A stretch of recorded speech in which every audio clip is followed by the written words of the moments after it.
Bonsoir, bonsoir. Ben là, c'est ce soir la soirée de lancement. J'ai l'honneur de partager ce Sakifo 2025 avec plein d'artistes et du reggae volcanique.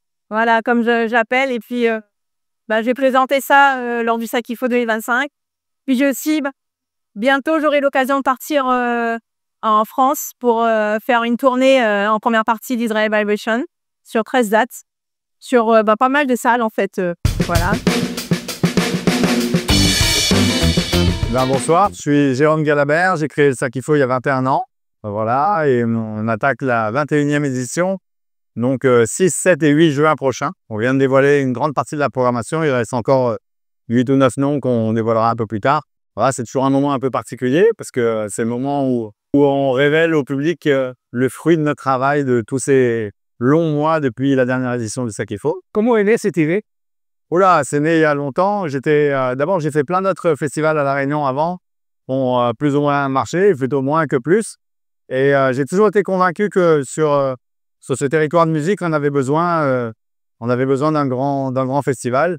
Moi, j'ai été biberonné enfant ici à un festival génial qui s'appelait le Festival des musiques de Château-Morange, pardon. Voilà, je crois que j'ai attrapé ce virus-là quand j'avais une vingtaine d'années. J'y ai travaillé. Quand ce festival s'est arrêté, c'était une grande tristesse parce que c'est un festival qui historiquement a beaucoup permis de faire venir des artistes extraordinaires à La Réunion et aussi d'exporter déjà des talents comme Skakan à l'époque qui avait signé son deal chez Polygram ou comme Daniel Waro qui commençait ses premières tournées. J'ai très vite été convaincu dans mon parcours professionnel qu'on avait besoin de retrouver un événement de cette nature. Après plusieurs échecs, Sakifo est né et j'ai eu le bonheur et la chance qu'il rencontre le public réunionnais et que ce public nous porte depuis 21 ans. Le festival embrasse toutes les musiques. Et, on a même eu du classique, certaines éditions, du jazz, de l'électro, du rock, du maloya, des musiques du monde. Il y a toutes les esthétiques, l'urbain aujourd'hui. La conviction profonde qu'on a, c'est qu'on vit sur une terre métissée et que le festival doit être à l'image de cette terre. Ici, comme nulle part ailleurs, on peut faire en sorte que le public se mélange puisque tout au long de l'année, tous les jours, il vit ensemble, il se mélange. C'est la force et la richesse de La Réunion. Un contenu ne pouvait pas être éloigné de ça. Il fallait que ça soit à l'image de ça, déjà au niveau de la programmation.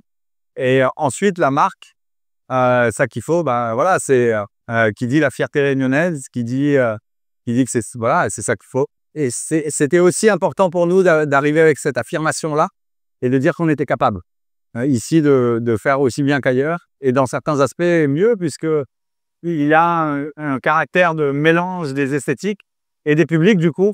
On a un public qui est des gamins jusqu'à... Voilà, c'est familial, hein. C'est familial, c'est mélangé, c'est transgénérationnel. Toutes les couches sociales et de la population sont présentes. Alors, Sakifo est un festival un peu atypique par rapport au festival de France. En France, d'une façon générale, un festival équivalent à Sakifo, à peu près 8 sur 44% en moyenne de fonds publics. Nous, on est à peu près à 16%. Depuis l'origine, on a des partenaires privés, on mélange des partenariats privés et des partenariats publics. C'est l'ADN aussi, un peu sur un modèle plus anglo-saxon au niveau du financement. Mais en vérité, 60% des recettes du festival, c'est la fréquentation du public et c'est les recettes du festival. En fait, c'est le public qui finance en grande majorité le festival. C'est pour ça qu'on essaie de maintenir des tarifs aussi qui sont abordables parce qu'on n'est pas hors sol. On est conscient qu'en métropole, le prix moyen est aux alentours de 60-70 € la journée. Et nous, on est à 38 sur un Sakifo. Mais j'espère que déjà, les gens sont contents de ce qu'on a dévoilé ce soir.